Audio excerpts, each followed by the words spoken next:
Hello and welcome to Conversations with Creatives. My name is Esther Stanford, and today I have the ruddy privilege of being joined by poet, author, and founder of the Wee Sparrow Poetry Press, Thom. Claire is fascinating. She got back into poetry during lockdown, and she started the Wee Sparrow Poetry Press as a way to platform writers, bring a community together, help get people's work published and out there.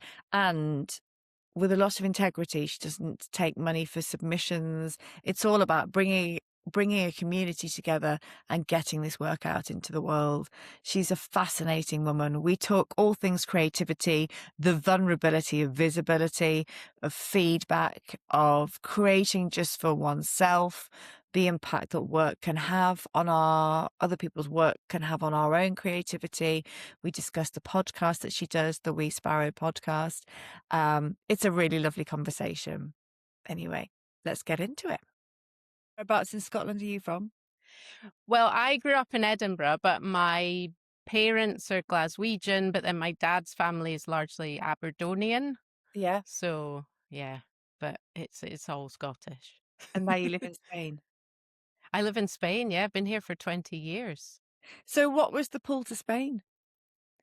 Oh, well, I was really lucky. I was thinking about this before we started chatting because thinking about language and creating and the sort of journey to where I am now, I was really lucky. I went to school in Edinburgh and I was given the chance to study 3 foreign languages, French, German, and then Spanish, which now, I mean, I've taught in the education system in the UK, and I know what's happening to languages, and they're being completely put to one side for many different reasons. But anyway, so I studied languages, loved languages, and then started studying French and Spanish at university. My main degree was Spanish.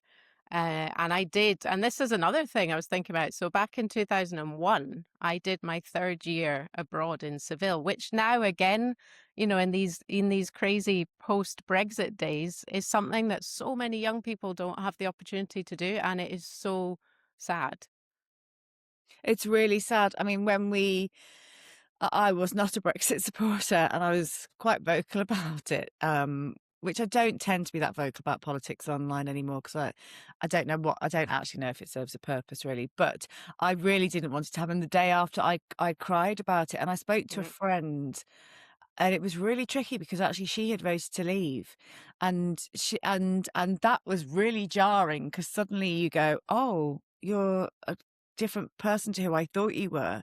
But the opportunity for my children to study abroad, for any of us to just move anywhere within the EU, and just oh god, and just obviously there's reams and reams of issues with it, and it is so sad, and I feel for my kids because it's almost like the world's getting slightly smaller, and it's just trickier to do anything, and why would we take those rights away from ourselves? It just doesn't make sense to me. So you have been out in Spain for 20, you went to Seville and you were studying out there. Yeah, so I did my year abroad, was my 3rd year of my degree. I went back, I graduated, I spent another year in Seville as an au pair, which I'll be honest, sort of put me off having children. I'm now quite happily 44 and child free. And I think that was the root of choosing not to have kids. Full respect to people who do, but I sort of thought, oh, I don't think this is for me. Yeah. This was enough. It was a taste. I'm done. And then, yeah, I went back to Scotland. I did a postgrad teaching qualification. I lasted 2 years in the Scottish system. And then because I'd already lived in Spain, I just thought I'm leaving. That's it. And so 2007, I came back to work. So I teach English here.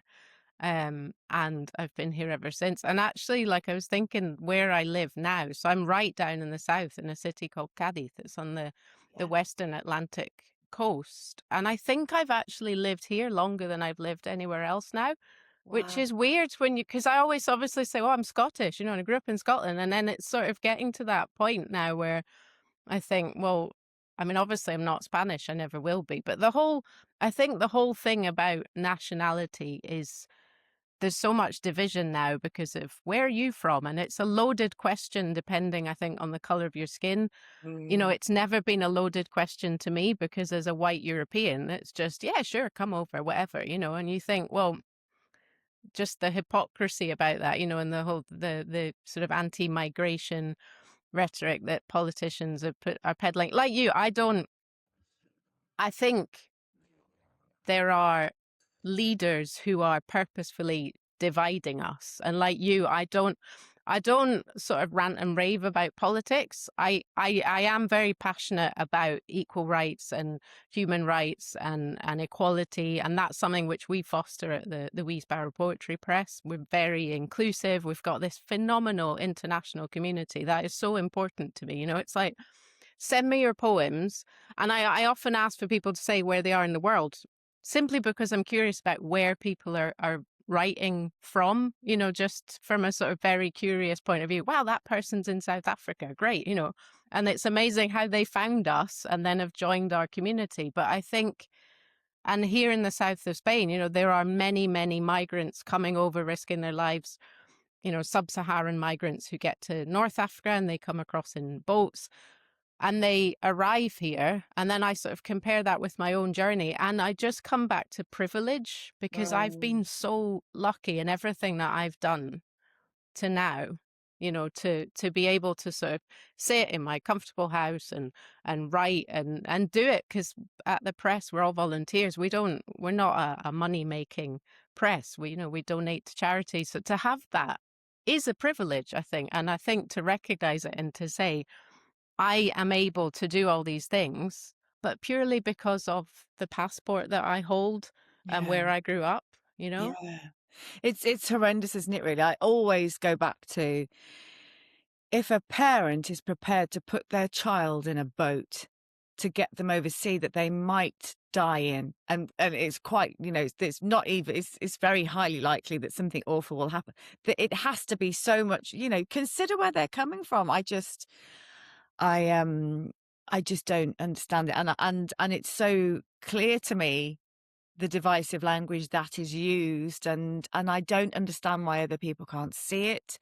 And yeah, I find it really, and like you say, it's privilege, isn't it? I'm doing this because I can afford to do it, because I have the time to do it, because I'm a white European woman. You know what I mean? And it's and also my mum's mum was Irish, and came over from Northern Ireland and lived in poverty, and I just don't get, like, that. Well, that's still immigration. You know what I mean? Like, how can Irish people be against it? And anyway, we'll go off down a wormhole. But so talk to me about, so the Wee Sparrow Poetry Press. Where, first of all, the name is beautiful. Where did it come from? It back in lockdown, I was again lucky. I was able to continue working, so I was teaching online. I was actually home alone because my husband, who's Italian, had gone to Italy about a week before the pandemic started for a family event, and he got stuck there for 5 months, couldn't travel Oh my back. So I God. was, I know. So I was home alone working, but then obviously the weekend comes. You say, what the hell am I going to do? There's all this time. And I think it was like yoga or something, somebody shared a poem and I just thought, oh, poetry. And it kind of sent me back to my degree days, because my Spanish degree was very literature heavy. It's an arts degree. When you graduate with a degree in Spanish and you sort of go, what do I do now? Hence going into teaching, because you don't get a job off the back of just having a degree in a language. But it was really literature based. But then I hadn't looked at poetry for years since my degree, because I started working and that was my focus on my career. And it was like this sort of pause had been forced on me. And I just went, oh, poetry, like, completely revisiting something that had already been in my life anyway, and did some online courses, started writing. For the next couple of years, I was sort of focusing on my own work, got some poems published, in anthologies, which is a huge moment. And like now, at the press. Like, we've published 5 books, and when I get emails from people saying, this is the first poem I've had published, and I think I know exactly how that feels, and I'm so happy that we've given your work a home, because that is like a really key moment, because it spurs you on. You see Mm. your name on a page and you think, oh, and then you keep writing. So yeah, for a couple of years I was doing my own work, getting published in presses, and looking at some of the indie presses and thinking, I love what they're doing. And nowadays, again, we're really lucky. It's not that difficult to put together a book and publish it. There's these self-publishing platforms that you can use, and they're economical. Not that it's not easy. There's a hell of a lot of work goes into making books, which I didn't realize. And I very quickly started to build a team, because I thought, okay, I can't do this on my own. No way. And during lockdown, teaching online, there was this sparrow literally outside my window chirping away. And I was just like, oh, you know, that bird is just going about its business, perfectly happy, completely oblivious to, what's happening in the human world. And so I think that sort of planted this seed of, the little bird. And there's an Emily Dickinson poem, Hope is the Thing with Feathers.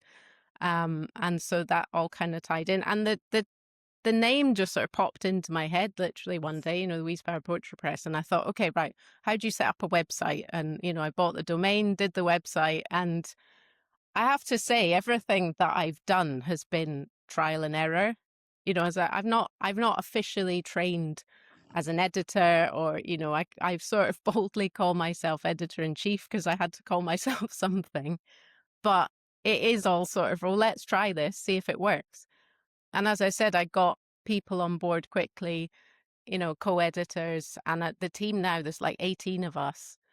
And absolutely, the Wee Sparrow would be nothing without the team, because each person is a volunteer. They work incredibly hard. All the projects that we have, I mean, some of them now just run on their own regular projects, regular features we have. I've got editors who do that, and they do a fantastic job. And then people who are experts in book design, my dad, who does all the artwork for the books. So the books, the anthologies, are different themes, and then my dad does illustrations to sort of pepper throughout the book between the poems. It all sort of happened organically in a way that I knew what I wanted to do. I wasn't exactly sure how to do it, but I just thought, let's go for it. What was the why behind it? Because obviously you'd started writing your own poems. Why did you decide to start it in the first place? I think so. I founded it in April 2022, and so at that time we were coming out of the pandemic. I was back at work in person. Things were sort of happening again. There's a brilliant poem by British poet Selena Godden in her collection Pessimism is for Lightweights, and it's in that poem there's a line, Hope is a group project, which that's, I think, my t-shirt I've Oh, got on, yes, so my yes, Wee yes. Sparrow t-shirt. And that line kept sort of bouncing around in my head, and that's actually the title of our first anthology.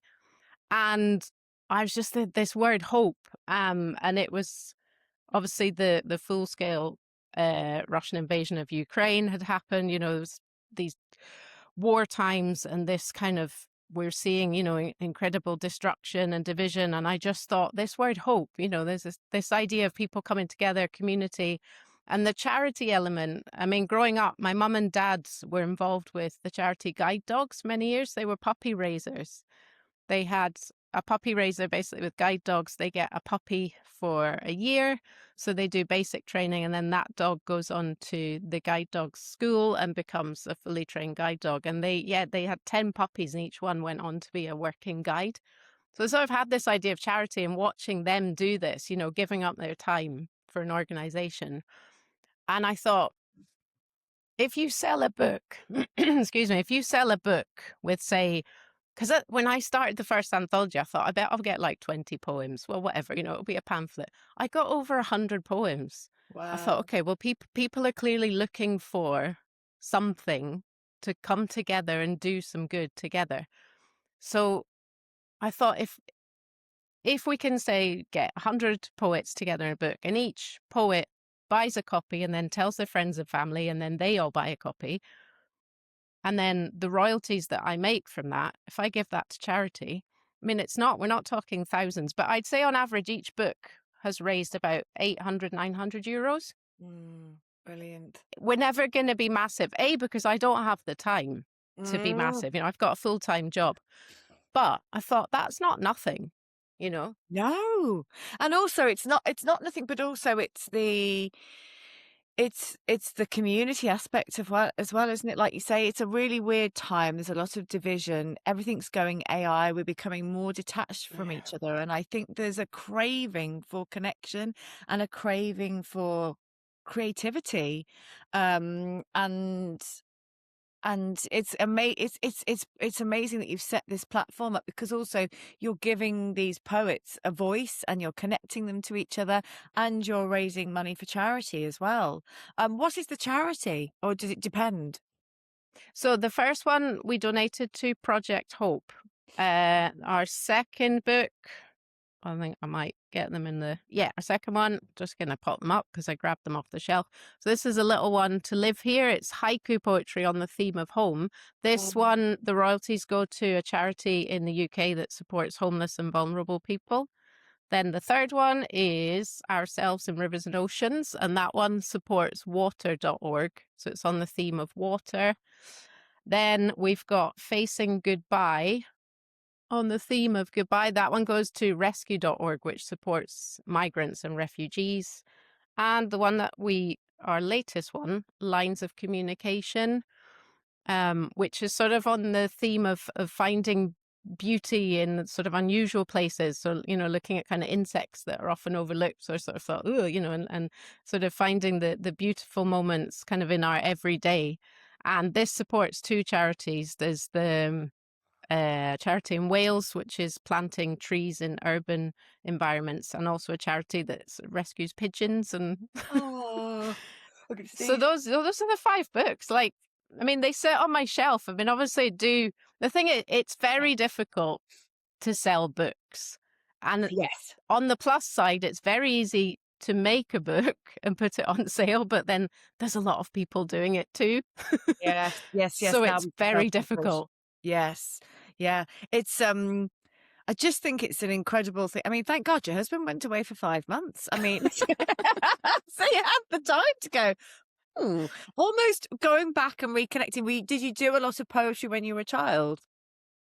I At school, and again, been lucky, like English literature classes at school, the poetry from memory was things like Shakespeare, Philip Larkin. So it wasn't necessarily, I think now the syllabus has been modernized because there's some phenomenal modern poets, around. And I hope that it's been modern. I think, in fact, there's Roger Robinson. I think he's one of the poets that's actually in the GCSE exam.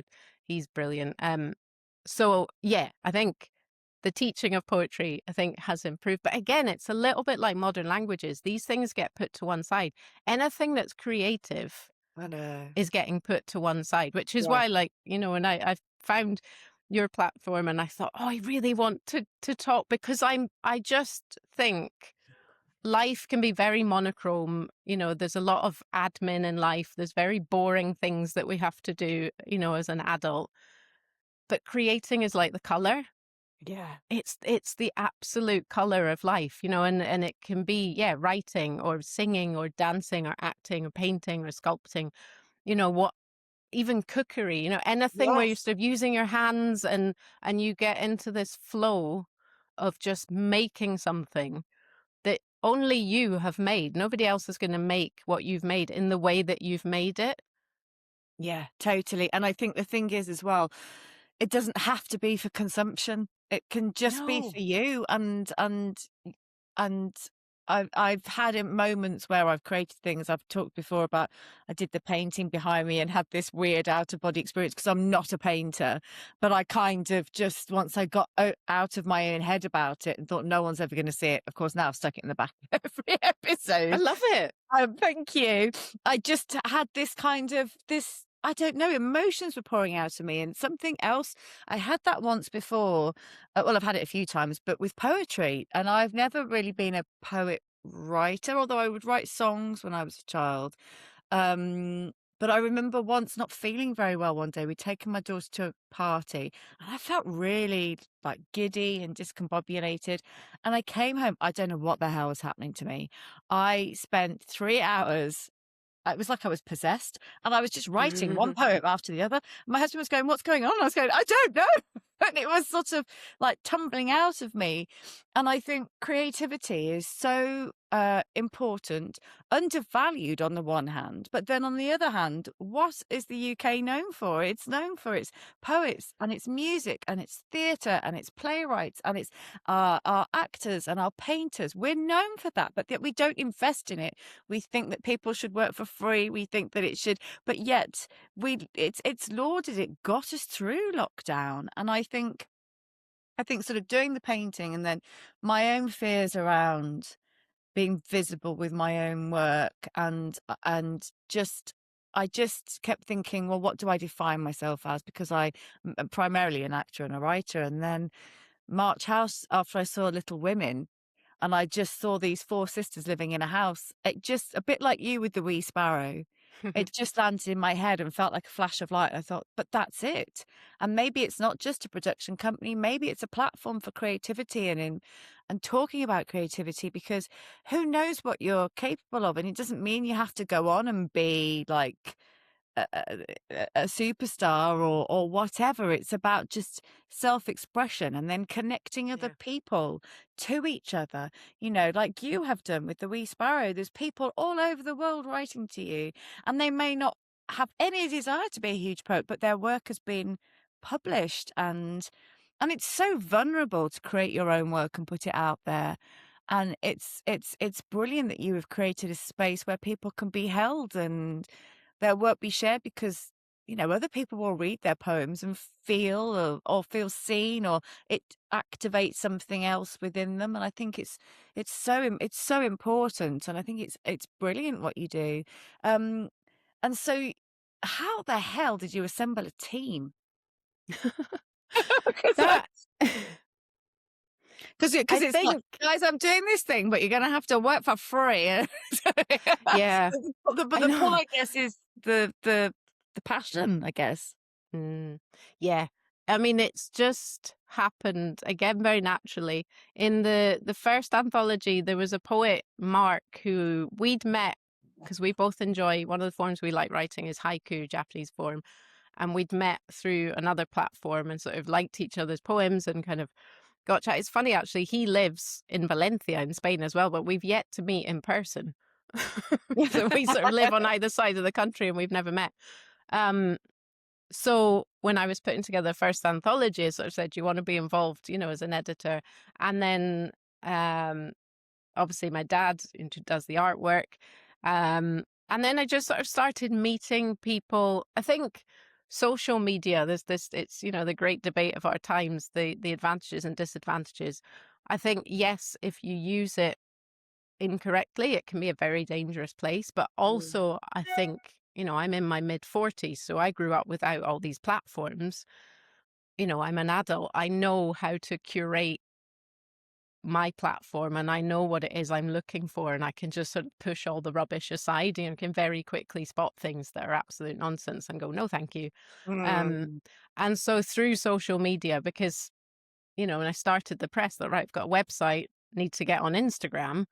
Um, and I did. And so I just sort of naturally started meeting people through there. I mean, I'd already connected with some people from sharing my own poetry. Um, and just, yes, just started connecting with people, and they were sort of offering, to be involved, or, I would just sort of say, right, I'm thinking of doing this project. Do you want to help out? But always being very clear that it is unpaid, that they are volunteers. Time frames are always very flexible. And that's something that as well I sort of try to remind the community, when you send us a poem, please be patient, because the reading Mm. time and all the admin, we're doing this in our free time. Everyone else, we've all got jobs, we've all got family and other life commitments. So we're doing this, yeah, because we love doing it, really. And so Mhm. the community's just grown and grown, and we're always open to welcoming new people. When with the most recent anthology, I put a call out because we had 4 anthologies and I wasn't really sure of a theme. And so I just put a call out within the community, send me proposals with anthology themes. And if you don't have any editing experience, that's fine. Because, we've got people in the team who do have experience. So there's always, there's people available to help you. But would you like to be involved in editing the anthology? And I got quite a few proposals and chose 2, which I thought worked well together. And then 2 editors, Marcel and Bronwyn, who were an absolute dream team. They just worked so well together to put together the 5th anthology. And so that was just a lovely way of welcoming people, who were just genuinely wanted to be involved in making a book, in, reading people's poetry. That was such a lovely experience. And I mean, you set this up. So is it hard to relinquish control, or was it initially when somebody else said, well, I'll take that? Yeah, I mean, I think having the team, and I know that every team member, is working with passion, and I can really trust them to sort of, manage the project. And so, yes, I am happy to say, okay, if you've thought about this project, you're willing to run it, then go for it, and sort of, so then my role is just sort of overseeing, really, which means that I can sort of do other things. Like I started the podcast because I thought I've got a bit more time now to do that. And the podcast is my own project with Scott, who co-hosts with me occasionally, because that, it freed up some time for me to do that, which I'm loving. I've spoken to so many amazing poets. I pinch myself at some of the names of people that I've chatted to. Who have been some of your heroes that you've had on? Well, I think my number 1 has to be Padraig Ó Tuama, the Irish poet, who I started listening to his podcast, Poetry Unbound, and he's created 2 anthologies and his own collection. And I'm sort of in my era, I hate that word, moment in my life where I just think, I'm just going to ask. And if they say no, well, what's the worst that can happen? So absolutely. I just emailed and said, I do this podcast. Do you want to be on it, Padraig? And he said, yes. And I went, what? I thought, oh God, now I have to get prepared. That mindset now. Just do it. And like you say, what's the worst that's going to happen? I think that's something about being in your 40s, isn't it? I think it's suddenly, definitely, you just go, oh, fuck it. Let's just ask whoever. And also, having the team working with you on the Wee Sparrow Press is the fact that you're not pushing it up the hill on your own. So it's great. It's a lovely team of you. So the podcast, you've had some brilliant guests. And like you say, so you're getting sort of tidbits and inspiration from your guests as well, I guess. Yeah. Well, I've found that generally, I'd say 9 times out of 10, when I email a poet, do you want to be on the podcast? They'll say yes, because poets like to talk about their work and their books, and they like to read their poems. And I'm offering a platform. Come on, we'll chat. It's good promotion for their work. But also, I think there's something, the difference between reading someone's poem on the page and then hearing them read it out. Like I've literally had one-to-one audience with, some amazing poets. Like I said, Padraig Ó Tuama, Roger Robinson, Holly McNish. And I've just sat listening to them read poetry to me and just gone, oh, this is good. This is a highlight. I particularly love Holly McNish's work. Maybe I'll ask her if she'll come on this. You should. I think brilliant. I think she's brilliant. I really do like poetry, but I also it's not a medium that I know tons about, but when I read it, like somebody bought me a copy of her poems, and I was so captivated by them, and I've also got over there, Charlie Cox. Somebody bought me a copy of that. She Must Be Mad. I don't know why they bought me that, but I liked that as well. And it's such a clever medium, isn't it? Because you really sum everything up so succinctly. I don't know. It just requires so much thought, and it's so clever, but it can pierce straight into something. And the medium, you tend to work in haiku, don't you? Why do you go with that modality, that type of writing? Well, yeah, I mean, I've written some very long poems. When I did get back into writing, because you asked earlier on, I'm not sure if I answered the question. That's another thing about being in your 40s. You get asked a question and you answer with something completely different because you forget what the question was. But Yes, I about do it writing when I all the was younger, yeah, I did write a little bit when I was younger, but not a huge amount. And then obviously a lot of my degree was reading other people's poetry and commenting. So learning about the structure of poetry, but not writing it. But then obviously I had that knowledge. And so when I started writing again, I was writing these really long poems, like it was just all flowing out. And then I found haiku, which is a wonderful form because it's almost like a meditation. So Yeah. haiku generally it's 3 lines and it's sort of capturing a moment like a photograph or a painting. It's a snapshot. And you have to look out for the moments. If you sit down and go, right, I'm going to write haiku, not much is going to come out. But if you Yeah. start to tune into the form and noticing, then when you're walking around in your day-to-day life, you'll spot things and think, that's a haiku, that's a haiku. And I published my own collection last year, Wildflowers in Oysterstone, which is Oh yes, predominantly yes, yes. haiku. There's some longer poems.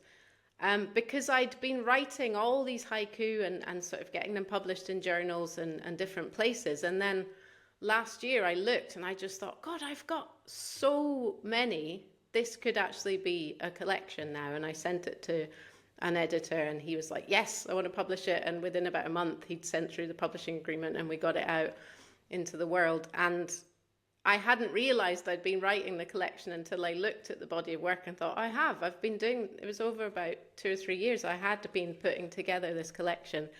I love the brevity, but I think when you read a really good haiku or you write one and you think, oh, I'm really happy with that, there's so much more behind because you're sort of inviting the reader in to a moment Mm, and then letting the reader sort of connect with it, which all good poetry and writing and any art does, I think. It's about connection. So you create yes, something, but you have to leave a little bit of space for the listener or the viewer to come in and then make their own space in it and take something away from it that they experience. that's such a lovely way to articulate it because you do, don't you?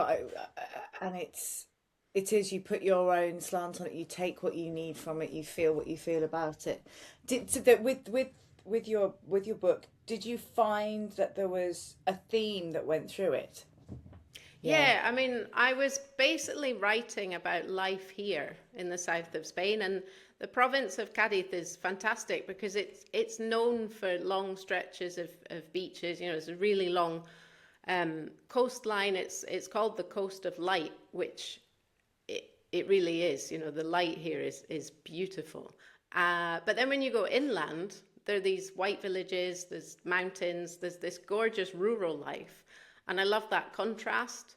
And so I was writing poems about both. If I was spending time on the coast, then the poems about, coastal life were coming out. But then if I went into the countryside, it's a combination of those two. So it's sort of over, I'd say, like a calendar year, perhaps, because haiku traditionally are seasonal poems as well. So it will reference different points of the year through nature references. So yes, it's really about observations of life here. But then I think, again, a reader could read it and have never been to this part of the world, but there will be similarities with many other parts of the world, and they'll think, oh, that's just like that village that I go to in, Greece or France or I don't know, Canada, whatever. Yeah. Yeah, and like you say, you see yourself in them. How did you feel to have that first copy in your hands? Oh, it was, no, it's such a beautiful feeling. But then it's funny because when you make something and you go, here it is, and then you sort of want to hide away because you're like, oh God, now people are going to read it and actually sort of tell me what they think about it. And then you're not sure if you actually want to know. You just think, well, I made Yeah. it and now people are going to read it. Oh God, that's the horrible bit, actually. It's lovely, but it's actually It nerve-wracking. is horrible. It's really weird, isn't it? It's something I want to discuss on March House actually. That vulnerability around visibility. You make your work, and then you go, "Oh, I've made it," and then it goes out, and then you go, "Oh God, ah!" Just it's just such a. It is. It's a really scary feeling. How did you deal with that? Well, I mean, I think because with the press, I'll kind of swing between like my own work and promoting that, and then I'll go back to the press and sort of, right, forget about my own work, let's promote other people's work.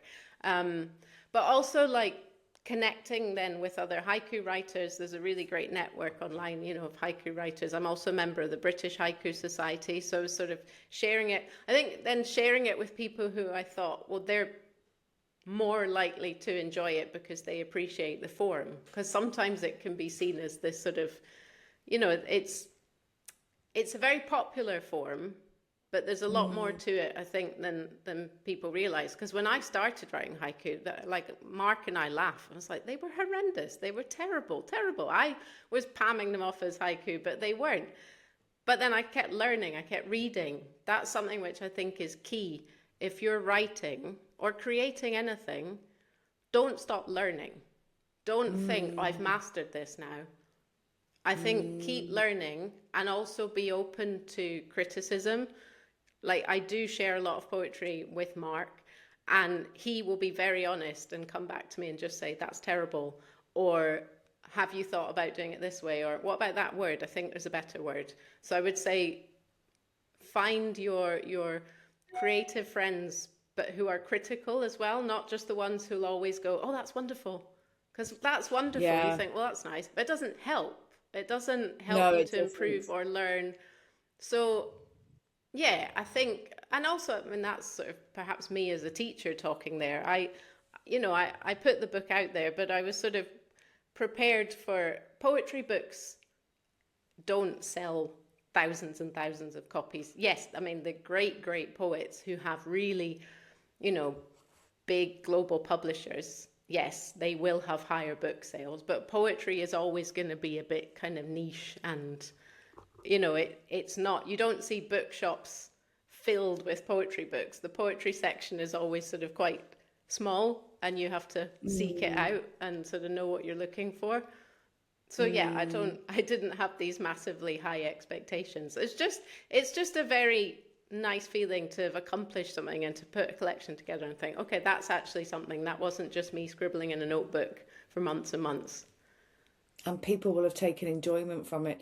And going back to the getting the criticism from people, if it's somebody that you really trust and you really know that they're giving you sound advice and they love you, um, I think sometimes that can give you confidence. It's being like being directed in a play, isn't it? You Mm. can not be quite sure, and somebody's helping you construct it. Do you find that sometimes that feedback gives you more confidence?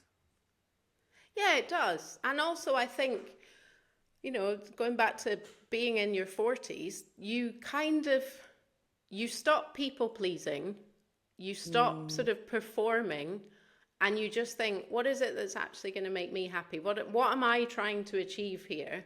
Because everybody will mm, always have opinions, but you think when you write a poem, and we sort of touched on this before about you don't necessarily have to share your work. Who are you writing for? Who are you creating for? Is it for an audience who will say, oh, that's great, and then they'll move on to the next thing? Or is it for yourself to look at? And do you genuinely feel proud of what you've created? Do you think you can work on it? Like, people will always have views, but you're not responsible for everybody's opinions. And we live in quite a sort of opinionated time, and that's the negative thing about social media. There's, everybody has an opinion, not necessarily one that's very well thought out yeah, or yeah. backed by information and knowledge. I'm all for opinions, and I think yes, you should listen to the negative opinions, but then are they informed? We going Mm, back to Brexit. My brother actually voted for it. Now he lives, God, he was born in Scotland, but he's lived in England for most of his life, and he just seemed to be sort of believing the pro-Brexit arguments that were being peddled, and he did vote for it, and we had quite a big argument about it. Now we don't talk about it. Ironically, he's over in Spain about 3 or 4 times a year visiting me. I think, oh, enjoy having a sister in Spain, do we? Yeah. This. But it's there. Yeah.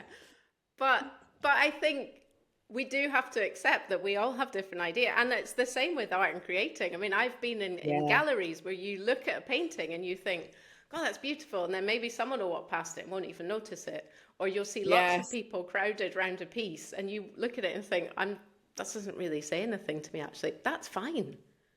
That's fine. That's your way of seeing it. Yes, absolutely. And there's no right or wrong. You know, I probably I like sort of, I've got a lovely painting downstairs that I bought in Kent years ago, and it's so rich and colourful, and it's the women sort of dance. It's almost like a party, but it's kind of a bit blurry and dreamlike. I love that kind of stuff where I'm sort of really transported, but anything that's too abstract, I can't get my head around, and there's no right or wrong to that. And it's like, and I think getting used to having feedback is really tricky. Last week, a couple of weeks ago, I put out a post on March House and I said, please, put your work out. Nobody knows you exist if you don't.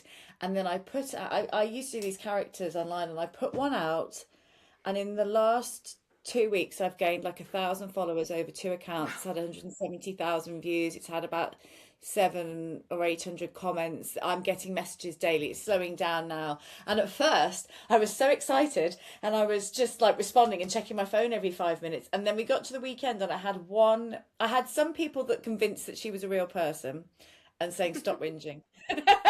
Only a couple. And then I had a couple of women saying, please never do a Scouse accent again. So you got the two ends. A couple of people thought I was genuinely real. A couple of people just said, you were funny, but don't do that again. And then the rest were really positive. But it was really, suddenly I had a couple of days where I really wobbled and thought, I don't think I want to be online. And it just felt overwhelming that many people were seeing it, and to put your work out. And I think, like you just said, all you can do is not create for an audience. Create for yourself, create the work you want to see. Because I remember hearing Ed Sheeran say this, actually, that he struggled for years because he was trying to create what he thought people wanted. And actually, as soon as he created what he wanted to make, that's when he had success, because that's where people see themselves, in that authenticity, don't they? And I think it's quite a tricky thing because it is vulnerable to be creative. But I think if you can just create the work you want to see or put out there for you, and then people will find it if they want to, and not everyone will like it. Some people will think it's crap, and some people think it's brilliant, but it's quite a hard mindset to hold on to in those bits where, like you say, you get a copy of your book and you go, oh no, now people are going to read it. It's quite a vulnerable position to be in. Do you have poets who speak to you that do they ever come to you and say, oh gosh, I'm a bit apprehensive now it's being published, or anything like that? Yeah, I think you can tell when a piece is deeply personal, and also perhaps some people will sort of say, because that's what we ask as well, when we're getting submissions, put the name that you want to be published under, and people might then even choose a pen name because they just want a bit of distance from the writing. And also, we've done a few open mics and themed online poetry readings, some of them as fundraisers, and people will join and then read pieces that are really moving. But the fact that they've taken that step to read it in front of a group and to open up, and then what inevitably happens is, when we're listening, many of us will sort of nod along, because that's the connection. You write something deeply personal, but then other people will just be like, yeah, me too, And in fact, talking about pen names, I did publish another collection a few years ago, and I under a pen name, and it's a collection. I mean, it's sort of on my Instagram page. It's not one that I promote as much as I should. So I stopped drinking 18 months ago after many, many years of having an increasingly negative relationship with alcohol, which I think stems back to growing up in Scotland in the 90s. It was like you drank or you drank. And I've got, friends who just like have had the exact same experience. But then you get to a point where you just go, it's not fun anymore and it's not doing me any good. Yeah. And so I had written this body of work about this relationship with alcohol. It's called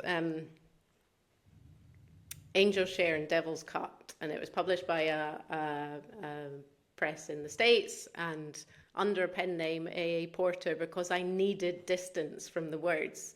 But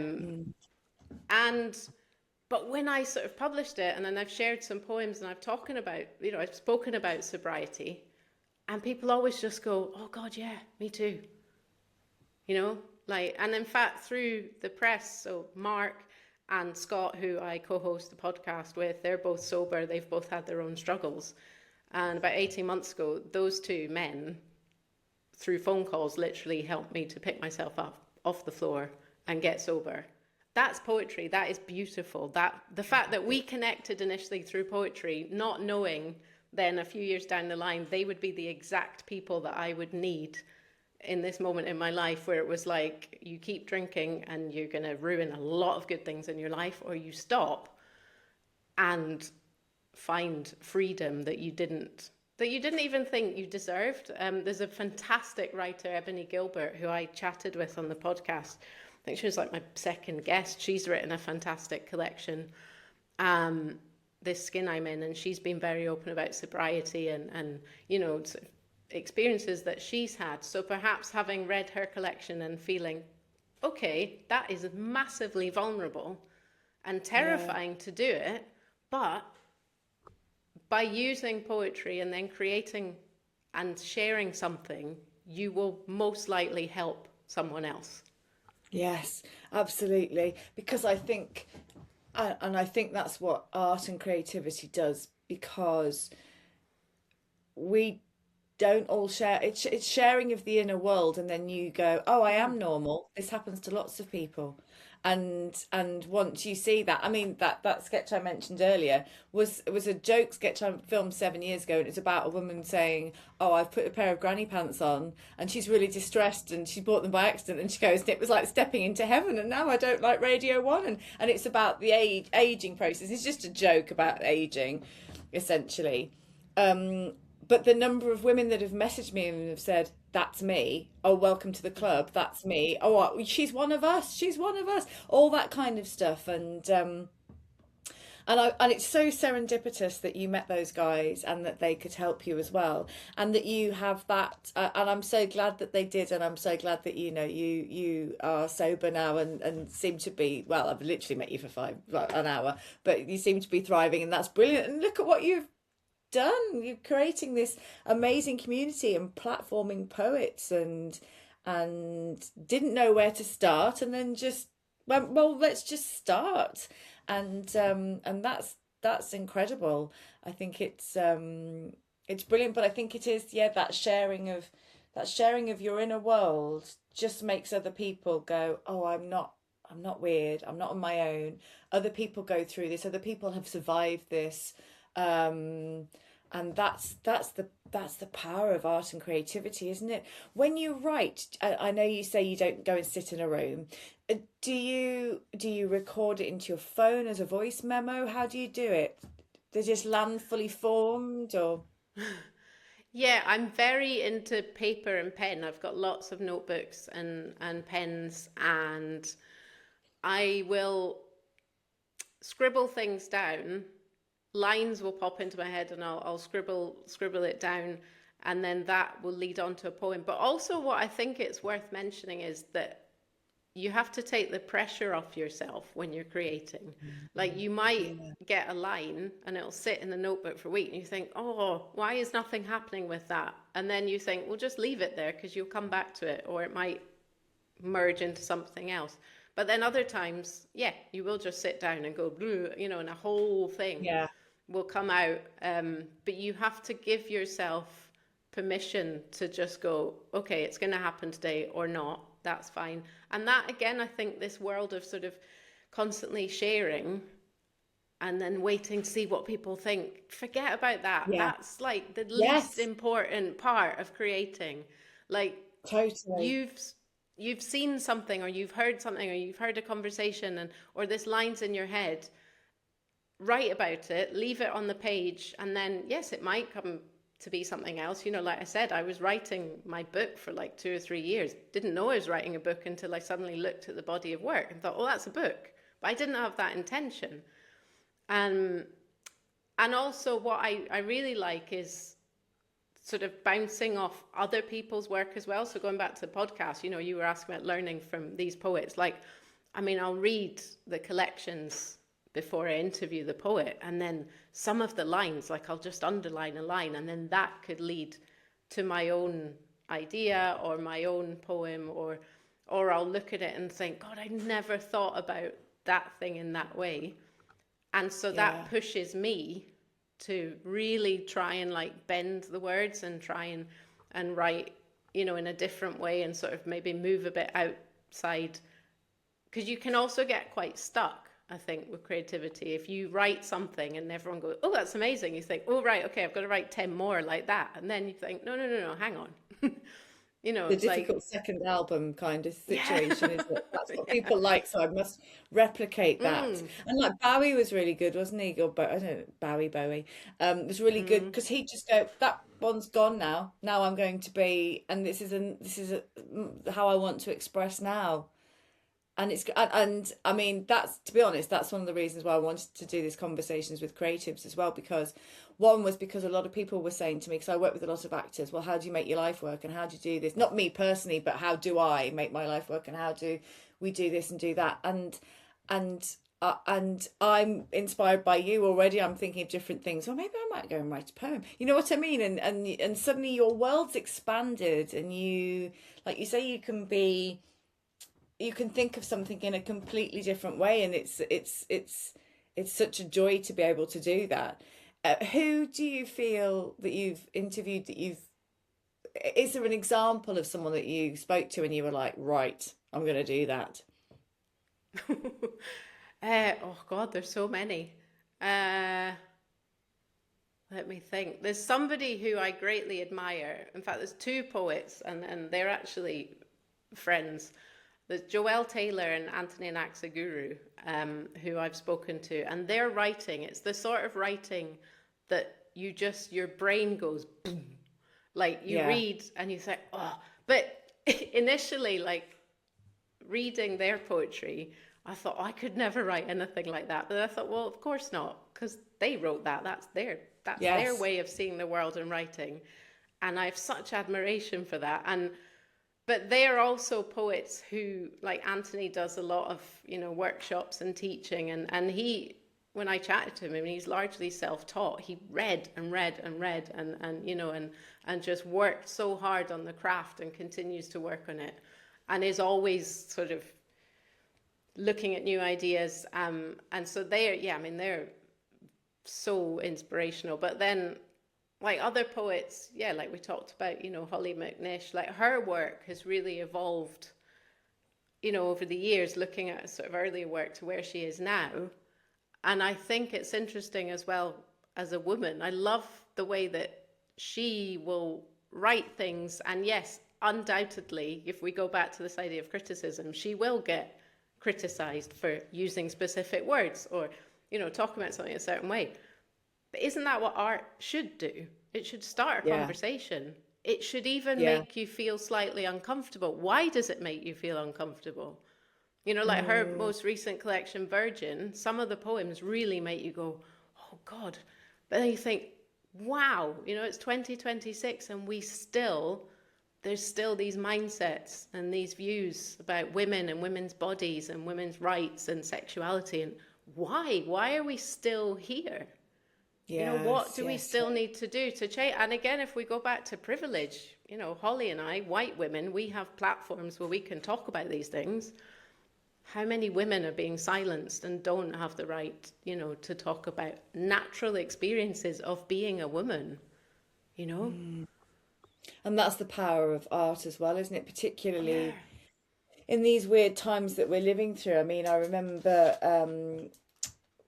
reading something and somebody was saying, you know, we had a lot of comedy and art tends to rise up when everything is a bit shit, and that's what we need. Yes. And I haven't read the new Holly book. Actually, I will get a copy of it.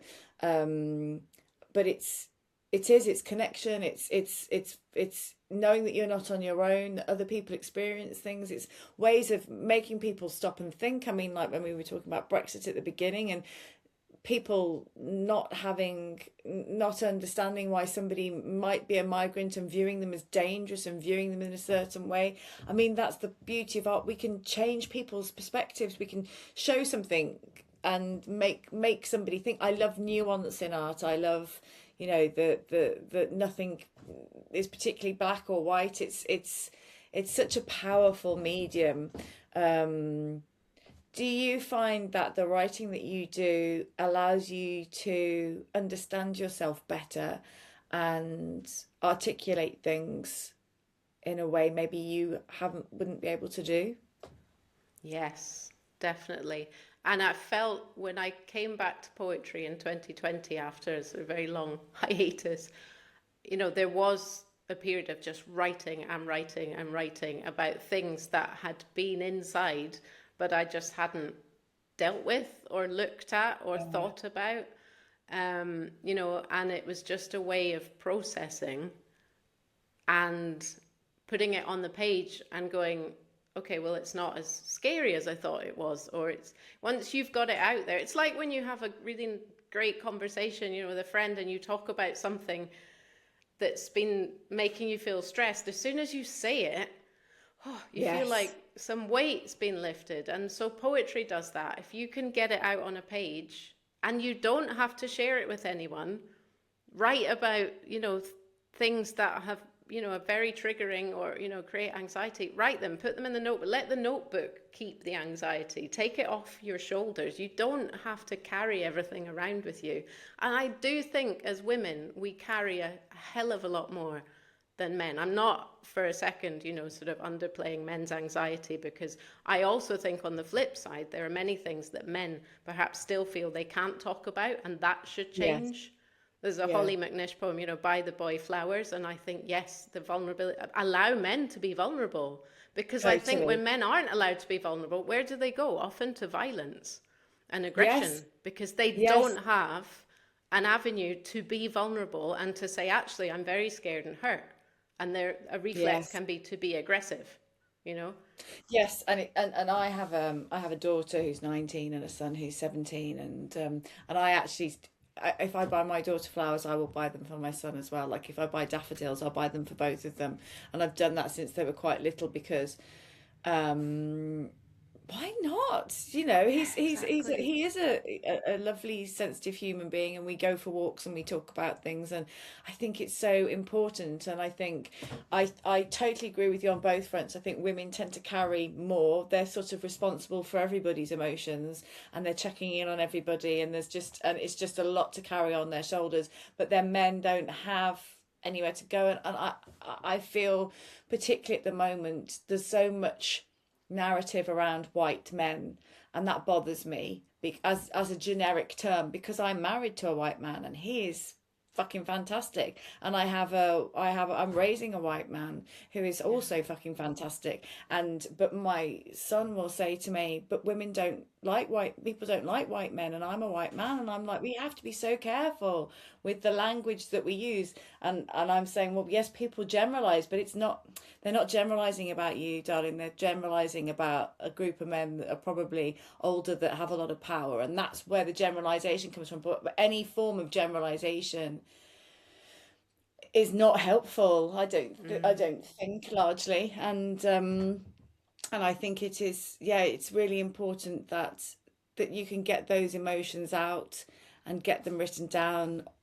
I, I don't know if you journal as well, but sometimes I journal and I'll write stuff down, and then this other voice kicks in and we'll go, well, that's all right, that's not a problem. Almost like that's okay, or don't be mean about yourself, or whatever. And like you say, it just takes that weight off your shoulders once it's down or shared, or and I think that's such a lovely phrase that you said as well. Let the book hold the anxiety. Let the notebook hold the anxiety.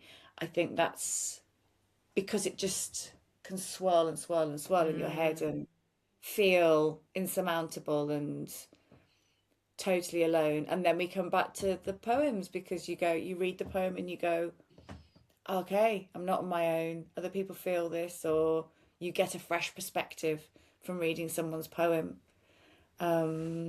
Yeah. What do you have plans? Do you have things you would like to do next? Oh, well, I mean, at the press right now, we've got a submission window open. We've teamed up with Poetry Pharmacy. So that's one of the big poetry shops in the UK, Deb Alma, who runs that. And we're asking people to write about glimmer moments. And we're going to choose poems to be put in poetry pills, which will then be sold in Poetry Pharmacy. So we opened submissions 2 days ago, and I'm a bit scared to look at the emails because I feel it's bordering on about 150 already, and it's only day 2. And I very boldly said I'd be in charge of admin. So I sort of looked and I went, oh God. Yeah, I thought that's a sitting down with a cup of tea and music on and a good few hours of getting through that. But that will be wonderful to read about glimmer moments. And again, these are poems coming in from all over the world. So I'm so looking forward to reading what people are finding as their sort of uplifting moments. On a bit of a pause from the podcast, but we do have guests lined up. I'm sort of thinking about another anthology, but there's so much work that goes into that I think that might be something for later in the year or possibly even start of next year. We've also made digital zines. So these are online poetry magazines with artwork. We've done 3 and they're really successful. And then they're free to read. I mean, literally just open it up and read it online. And they're actually much easier to create. And so there's sort of something on the back burner with the team about maybe doing one of them. And I would just sort of delegate a group of the team, right? If you guys have agreed on a theme and you're happy to do it, go and do it. I would like to do another one of them because something that I'm really passionate about as well is making everything accessible. We never charge submission fees for anything. So all the admin work is just hours of work that we do, because we love doing it. But I'm very conscious that not everyone can pay, because some presses, okay, they'll say, it's £5 or £7 or £10 to submit. But then if people are trying to get their work published in places and maybe they're submitting to a few places, that adds up, and not everyone can afford that. For some people that, they'll be put off from submitting because they can't. There are lots of presses too who sort of say, if you can't, then they'll offer, a free option. But we never charge submission fees. Hence when we get hundreds of submissions, which is great. Yes. Yes. But yeah, I don't want to put up any sort of, walls or, sort of gatekeeping and saying, well, yes, you can submit, but you've got to pay. And, no, I hate that. But I understand why big presses will do it, and there is a very valid reason for doing it, but we don't. Again, because we're small, we're a little fish in a big pond. So, our aim is not to sort of make thousands, and that money is not why we're doing it at all. No. Yeah. And in terms of my own work, I'm working on a project with Mark actually, because something which I've started doing is taking more photographs. So going back to the idea of haiku as snapshots, of sort of in a very, very amateur way been taking photographs. And Mark takes photographs as well, just because we enjoy doing it. So we've shared photographs with each other. We sent each other 15 photos, and then we're writing poems to each other's photos. And it's so cool. Like, I think we're sort of about halfway through. So we just sent them, and then now and again we'll send each other, I wrote this poem for this photo, and like to read what he's written from my photo, and then to look at his photo and then let it take me down some crazy path is really fun. I don't know if that will end up being a book, or maybe we'll put it online, whatever. I have no idea. That's not why we're doing it. But it's really good fun, because I think we do create often. It can be a solitary act. We talked about writing because you need to sort of process something, but also these things where you team up with someone is really, really enjoyable. And that's one of the things I love about the Wee Sparrow is just that writing is largely solitary, but you've brought this community together. I also freaking love that idea that you give each of the like prompts. Here's a photo, and then what did you come up with, and see how somebody's interpreted your photography. That's a brilliant idea. I really love that. Would you do that on Wee Sparrow? Well, we have what we call ekphrastic challenges. So ekphrasis is writing poems inspired by artwork. So it can be photography, or it can be, a sculpture or painting. So Emily T and Nithika run that. They are the editors, and Nithika does the admin. And so we've done 15 now, I think. So that's sort of, there's not a set time frame. They're kind of, we pepper them in between other things that we're doing, but we'll put out an image. And these are all images, like we invite artists to send us their work. So we're platforming artists as well. And then Emily will choose a piece, and then we'll put that up. Okay, this is your visual prompt. People write poems. Emily selects some which we then feature in the newsletter, and she sort of chooses one that was her favorite. And yeah, that's a really, really fun project that runs. And it's so interesting. And then when we show the final selection of poems, and then they go back to the artist, and they'll just go, wow, look what people have written to my artwork. It's really, really great. How it's inspired people. I did actually. I've actually got written down on my notebook, Ekphrastic challenge. Look up what this means. Because I didn't know what the word ekphrastic meant, but I could see if you want to submit your art, and I was like, must make it. And I actually hadn't looked it up. It's just a question mark next to it. It's been so lovely to talk to you. I've really enjoyed it, and to hear about your work and how you process things, and to hear in more detail about the Wee Sparrow and what you do. When is the deadline for that project? Because I can put that in the notes. With Poetry Pharmacy, yeah. So we open submissions on the 15th of June, and it's until the 30th of June. So 30th of June. Okay, cool. Yeah, everything's on the website Yeah, and thank up you on our so social much. media. I'll put the link. Yeah, it's been so lovely to talk to you, Claire. And thank you so much for coming on. Thank you. It's been great. I love chatting with Claire. Such an interesting woman. Poetry is not something I know tons about. I don't know much about the world. I have written the odd poem in my life, but it was so fascinating to hear about that world. I love how she's brought a community of people together so that they're not on their own. I love the work that she does. That idea that she takes photographs and then sends them to Mark, and then they write poems for each other. I think I might have just put a pen on my chin. Yeah, she's a fascinating woman. The vulnerability of sharing yourself. Yeah, loved it. Love chatting with her. If you want to go and check out her page and her work, I'll put all the information down below. And I hope you enjoyed the conversation. Please do like, subscribe, share.